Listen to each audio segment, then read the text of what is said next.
그럼 저 글도 한번 읽어볼까? 라고 하면서 2개, 3개씩 글을 읽으시니까 체류 시간이 어떻게 될까요? 블로그 안에서 계속 빙빙 돌고 계시니까 당연히 길어질 수밖에 없겠죠. 그러면 제 블로그 글은 계속 상위에 노출될 수밖에 없는 겁니다. 안녕하세요, 노마케터스입니다. 오늘은 블로그 강의 3편 블로그 로직이라고 들어봤니? 리브라, C랭크, 다이아 플러스에 대한 이야기를 해드리려고 해요. 이거는 제가 이미 포스팅 남겨놓은 거 있어서 제 블로그 글 보시면서 같이 훑어보도록 할게요. 이제 네이버 블로그 로직의 변화, 차이점 한눈에 보기, 불린이 상식 1. 로직이 뭐야? 로직이 대체 뭘까? 나는 이제 로직 같은 거 몰라도 블로그 잘한다 이렇게 생각하시면 이 강의를 안 들으셔도 상관없어요. 그런데 그게 아니라 나도 내 블로그 진짜 잘 키우고 싶다, 수익형 블로그 잘 만들어서 노출시키고 싶다, 브랜딩 블로그도 마찬가지고요. 이런 마음이 있으시다면 로직은 필수로 알아두셔야 하는 부분입니다. 네이버 블로그 로직, C랭크 다이아 로직 변화를 알아야 하는 이유는 무엇인가 보시면, 과거를 알면 미래를 안다라는 말 아시죠? 우리가 역사 공부를 하는 것도 마찬가지입니다. 우리가 이때까지 이 로직의 변화, 블로그가 어떻게 커왔는지에 대한 변화를 알아야 앞으로 우리가 어떻게 변화될 로직을 또 대응할 수 있을지, 그리고 지금 어떻게 해야 글을 잘 노출시킬 수 있는지를 배울 수 있는 겁니다. 그래서 하나하나 순서대로 제가 알려드리도록 할게요. 절대 어렵지 않습니다. 처음에 네이버의 첫 블로그 로직은 리브라였어요. 리브라는 2016년도 초까지 블로그의 로직이었는데 되게 심플한 로직이었습니다. 그냥 45일 동안 맨날 글을 쓰기만 해도, 점 하나를 찍고 발행을 해도 45일만 지나면 내 블로그가 안정화가 되어서, 안정화라는 거는 이 블로그는 열심히 하는 블로그야 라고 네이버에서 인정을 해주는 겁니다. 그래서 내가 쓴 글을 최상단에 노출을 시켜주는 게 안정화인데 45일 동안 글만 쓰면 안정화가 됐어요.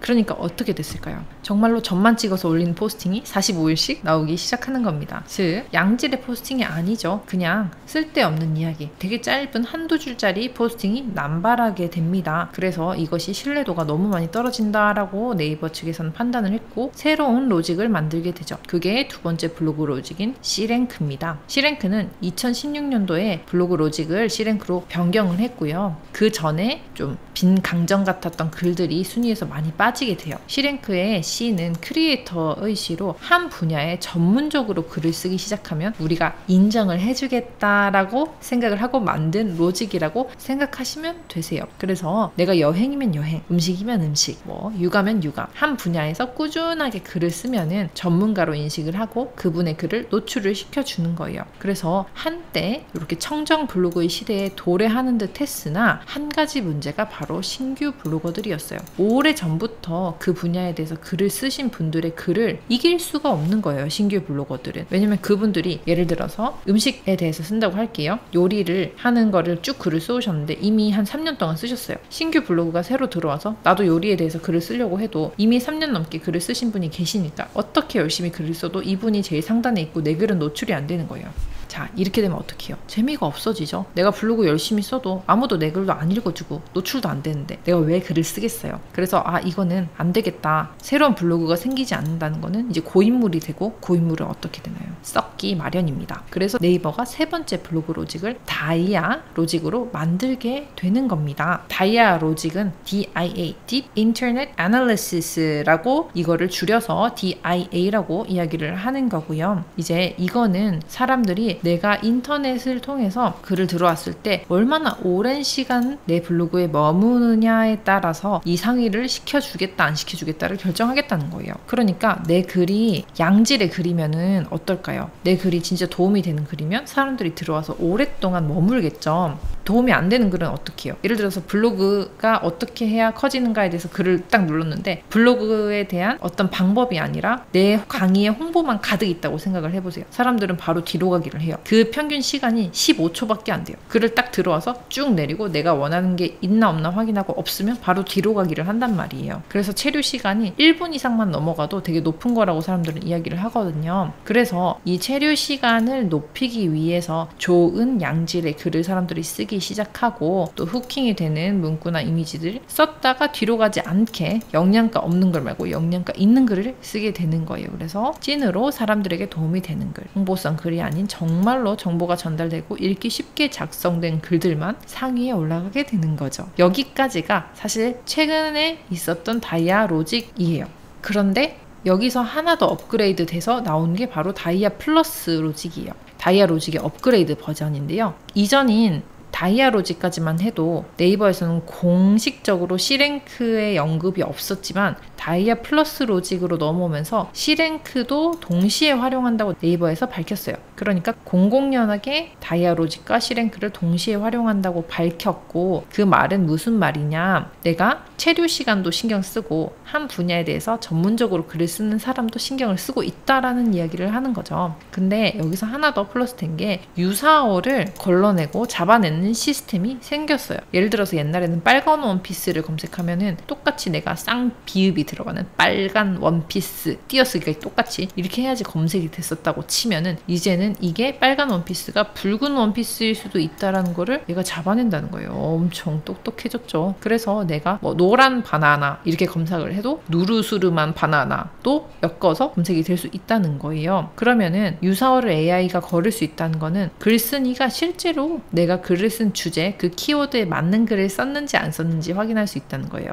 즉, 내가 빨간 원피스에 대해서 키워드를 잡아놨는데 사실 빨간 원피스는 후킹이고 노란 원피스를 팔고 있을 수도 있잖아요. 그런데 이거를 이제는 다이아 플러스 로직에서 잡아낸다는 겁니다. 이 사람이 빨간 원피스에 대한 이야기를 했으면 빨간 원피스에 대한 내용이 있어야 되는데 완전히 생뚱맞게 다른 내용이 들어가 있다? 그러면 이것도 노출을 시키지 않겠다라고 얘기를 하는 거예요. 얼마나 대단합니까? 정말 AI가 이렇게까지 발전했습니다. 그래서 이제 시대는 변하고 트렌드도 변하는데 네이버 블로그 다이아 로직이 이전 로직에 비해서 좋게 변했지만 또 분명히 몇 년 뒤에 혹은 몇 달 뒤에는 다른 로직이 생길 수 있어요. 그런데 여기서 포인트로 잡아야 하는 것은 꾸준하게 영양가 있는 글, 도움이 되는 글을 쓰면 이건 노출이 되지 않을 수가 없다는 겁니다. 물론 기능적으로 그냥 무조건 노출을 시킬 수 있는, 시켜야 하는, 노출을 시키기 위해서 어떻게 글을 써야 한다는 툴은 존재해요. 하지만 그 툴을 지켜서 내가 진심으로 정말 도움이 되는 글을 쓴다면 네이버에선 굳이 내 글을 노출시키지 않을 이유가 없다는 겁니다. 그 도움이 된다는 거는 내 기준에서 도움이 되는 게 아니라 상대방의 기준에서 도움이 되는 글을 써야 해요. 상대방이 원하는 글, 이런 글을 쓰면 이 사람들이 많이 찾아보겠다. 내가 찾아보니까 이 정보가 너무 없어서 힘들었는데 이거를 내가 써놓으면 많은 사람들이 읽고 도움을 받겠네. 이런 글을 써야 된다는 겁니다. 예를 들어서 내가 체험단으로 다녀온 식당이라고 해도 그 글이 어떤 사람한테는 도움이 될 수 있어요. 예를 들어서 상견례하기 좋은 식당이라고 내가 주제를 잡아가지고 포스팅을 했는데 실제로 체험단을 다녀와 봐도 정말로 거기가 좋은데 그렇게 알려지지 않은 것 같단 말이에요. 다른 사람들이 포스팅을 써놓은 걸 봐도 상견례하기 되게 좋은 것 같은데 그렇게 포인트를 안 잡았네? 그러면 내가 이 동네에서 상견례하기 괜찮은 식당이라고 글을 써야겠다라고 마음을 먹고 글을 쓰면 그거는 아주 좋은 양질의 포스팅 그리고 소개글이 될 수 있는 겁니다. 실제로 상견례나 아니면 부모님을 모시고 어떤 회감령 같은 거를 해야 되는 경우에서 그런 식당의 정보를 내가 제공을 했고 거기서 다녀왔는데 어떤 분들이 만족했다라고 댓글을 남겨놓으면은 내가 글을 참 잘 썼다라는 생각이 들겠죠. 그래서 꾸준하게 영양가 있게 글을 쓰면 어떤 결과가 일어나느냐, 노마케터스 블로그 보시면 방문자 수에 비해서 글 조회수가 2배가량 높아요. 3,400명이 들어오셨는데 5,000개가 넘는 조회수가 있단 말이에요. 이 말은 한 번 클릭해서 들어오셔도 한 글만 읽고 나가시는 게 아니라는 겁니다. 그래서 한 번은 들어왔을 때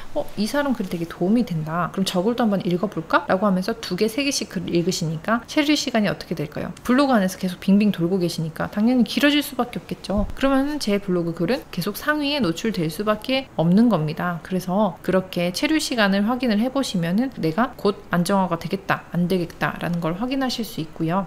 그럼 검색을 해볼게요. 무료 로고 디자인 검색하니까 제 글이 제일 상단에 이렇게 뜨죠. 그러면 무료 로고 디자인을 만들고 싶으신 분들이 이 글을 클릭해서 들어올 확률이 높겠죠. 이렇게 첫 페이지에 제일 처음에 뜨거나 아니면 이렇게 첫 메인에만 떠도 이게 잘 상위에 노출이 됐다라고 생각을 하시면 되세요. 그래서 결국 블로그를 운영한다는 거는 내가 어떤 사람들에게 그 정보를 드리면서 기쁨을 느낄 수 있어야 되는 것 같아요. 그 기쁨을 느끼시면은 이 블로그의 매력에서 헤어나오지를 못합니다. 글을 쓰시면 아래에 이제 척 댓글이 쌓이기 시작할 텐데, 물론 유입이 있어야 되지만요. 그 댓글들을 보면서 아 그래 내가 이렇게 열심히 글을 쓰니까 이런 분들이 도움이 됐다고 하네 라고 뿌듯한 마음을 가지고 글을 쓰실 수 있게 되실 거예요. 그때까지 우리 파이팅해서 열심히 글 쓰시고 또 강의 보시도록 하고요. 다음 강의에서는 바로 이제 진짜로 블로그를 어떻게 만드는지 그 왁구를 잡는 방법 설명해 드리도록 할게요. 여기까지는 그냥 블로그가 이렇게 흘러왔고 이런 게 블로그입니다 라고 설명을 해드린 강의라 그냥 편하게 들으실 수 있으셨겠지만